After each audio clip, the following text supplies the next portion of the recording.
Amalia dari SD Karya Dharma Bakti 1 Palembang, calon guru penggerak angkatan 11. Saat ini saya akan melaksanakan tugas modul 3.1 bersama Kepala Sekolah SD Karya Dharma Bakti 1 Palembang, Bapak Damar Supandi.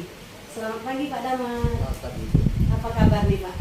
Baik, sehat. Alhamdulillah Pak ya. Pak, saya ini ada tugas nih dari CGP Pak ya. Ini mewawancari Bapak tentang masalah dilema etika Pak. Jadi ada beberapa pertanyaan nantinya Pak ya. Oke, saya mulai Pak ya. Selama ini Pak, Bapak menghadapi kasus Pak, bagaimana sih Pak caranya Bapak mengidentifikasi kasus tersebut Pak? Ya, yang pertama yaitu pengamatan sejak ini kita melakukan pengamatan, ya. Terus setelah itu kalau hal-hal tersebut kiranya tidak sesuai dengan aturan atau etika, kita boleh memanggil untuk berdiskusi. Nah, untuk berdiskusi apakah tindakan itu ya itu adalah motif pribadi atau tindakan itu hanya sekedar dia main-main.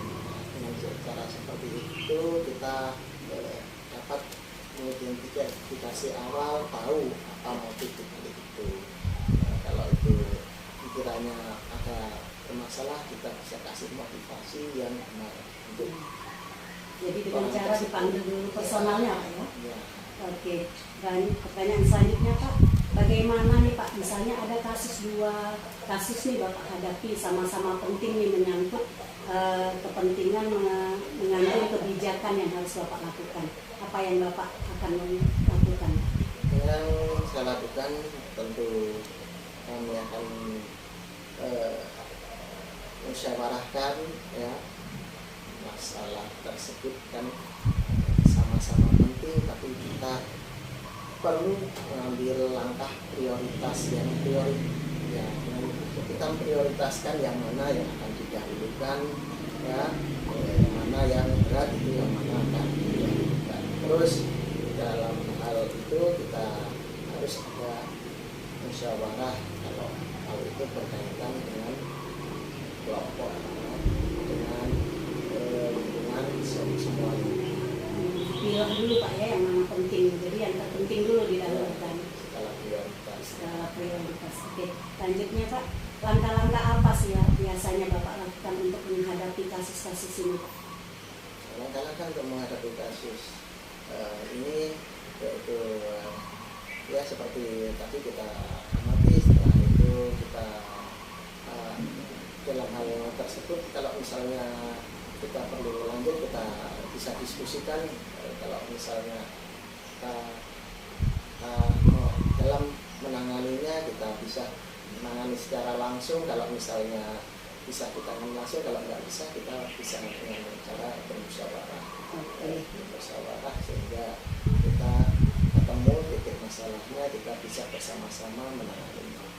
Oke Pak, selanjutnya Pak, apa sih Pak yang membuat Bapak menyelesaikan masalah ini? Apakah perlu waktu, jam khusus gitu Pak? Ada nggak Bapak untuk menyelesaikan masalahnya? Misalnya Bapak tentukan harus hari ini atau waktunya jam sekian gitu Pak? Oh, hal tersebut ya, kalau kita semakin cepat semakin baik. Jadi tidak ditentukan cara menyelesaikannya kapan. Kalau kita semakin cepat semakin baik. Oke Pak, pertanyaan selanjutnya ya Pak ya. Ya. Faktor apa nih Pak yang mendukung di sekolah jika Bapak menyelesaikan masalah? Apakah ada pihak dari wali murid, siswa, atau guru Pak? Ya, dalam menyelesaikan masalah kita terutama ya kalau di sekolah itu masalah antara guru ya, atau murid ya, kita harus panggil ya guru yang pertama ya. Jadi masalah tersebut kita panggil guru, terus apa masalahnya ya kita ajak musyawarah. Kalau misalnya dalam penyelesaiannya misalnya dari guru belum bisa ya cara menyelesaikannya kita bisa panggil orang tua atau wali murid, kita ajak musyawarah guru orang tua untuk menangani masalah tersebut.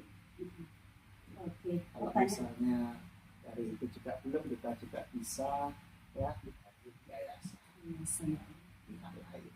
Oke.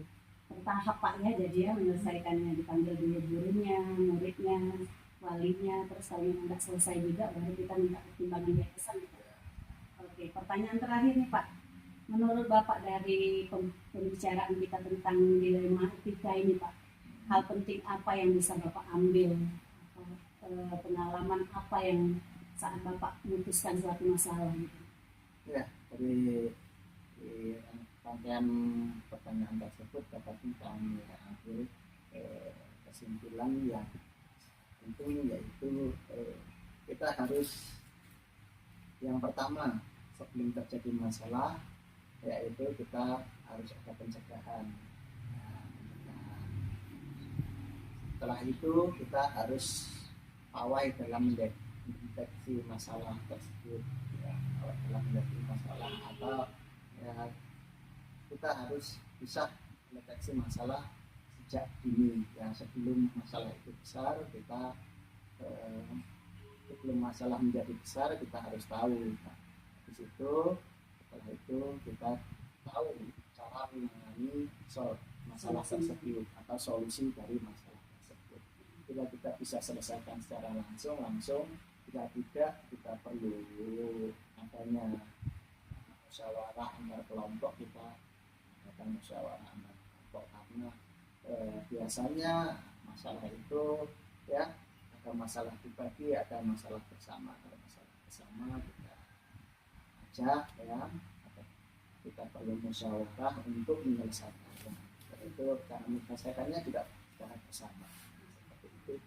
Oke, terima kasih nih Pak waktunya Pak. Terima kasih banyak sudah membantu tugas saya.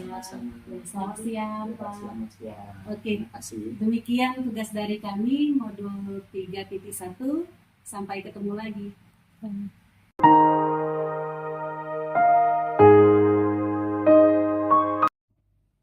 Assalamualaikum warahmatullahi wabarakatuh. Saya Santi Novalia, calon guru penggerak angkatan 11 dari SD Karya Dharma Bakti 1 Palembang. Saat ini saya akan melaksanakan tugas modul 3.1 bersama Ibu Dr. Randa Haja Emma Nurnisya Putri MM, Kepala Sekolah SMA 16 Palembang. Assalamualaikum Ibu. Waalaikumsalam warahmatullahi wabarakatuh.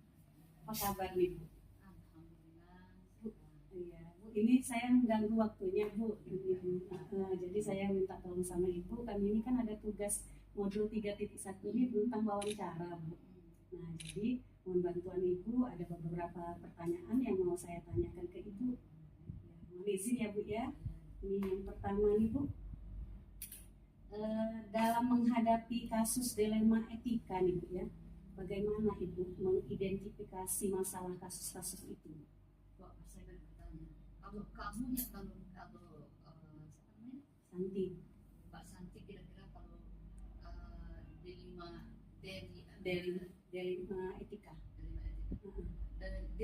Dilema etika itu apa?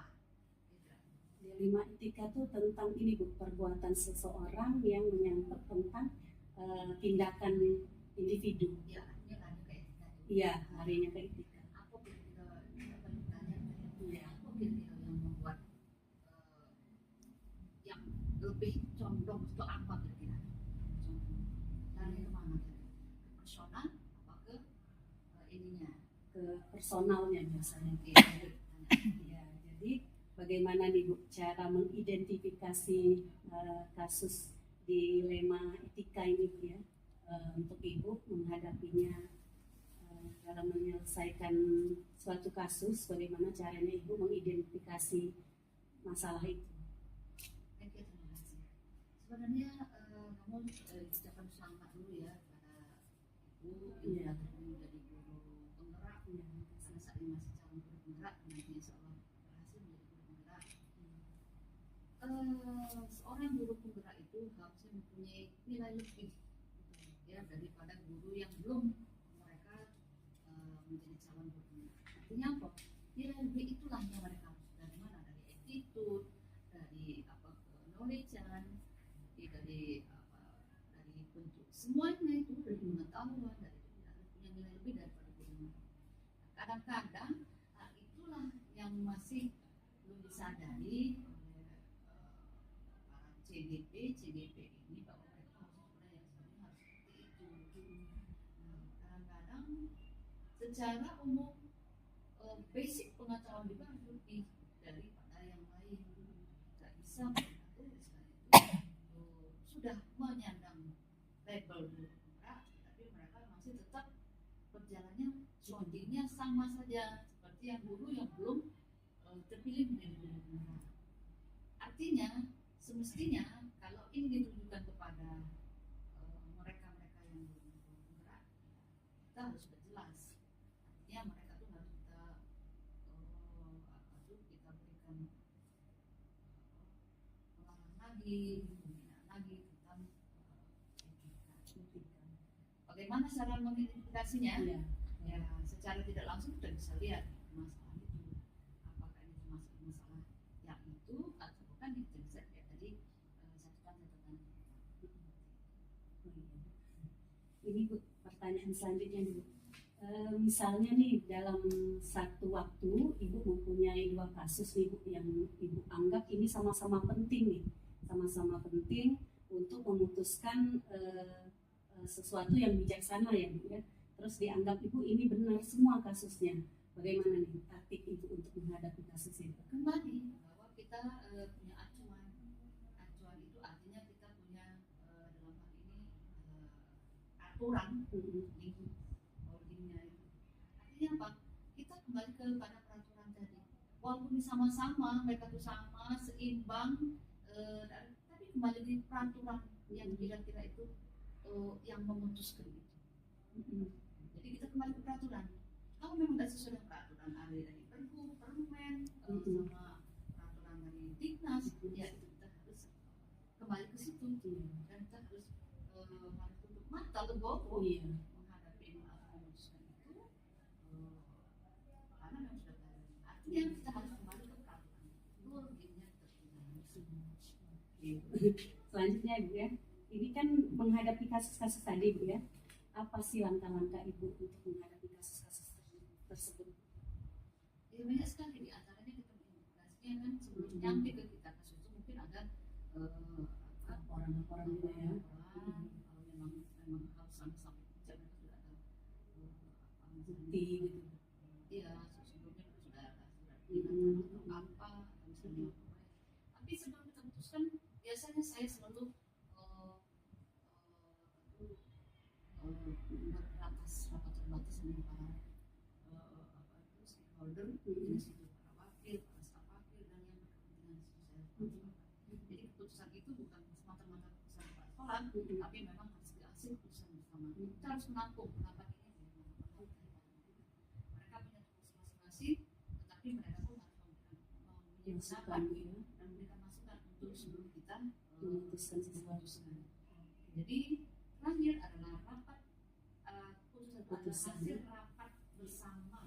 Walaupun bisa sebenarnya itu ada pada Pak Sekolah, tetap kita rekan sejawat kita, para wakil, staf wakil dan yang lain-lainnya yang punya itu tetap kita libatkan. Oke, jadi setiap masalah tuh harus dimusyawarahkan dulu ya. Tidak harus diputuskan langsung ya, semuanya. Dengan cara mengidentifikasi, kata Ibu tadi, mencari dulu apa sebenarnya akar masalahnya ya, atau memang ada sumber-sumber yang perlu ditanya ya Bu ya. Terima kasih Bu.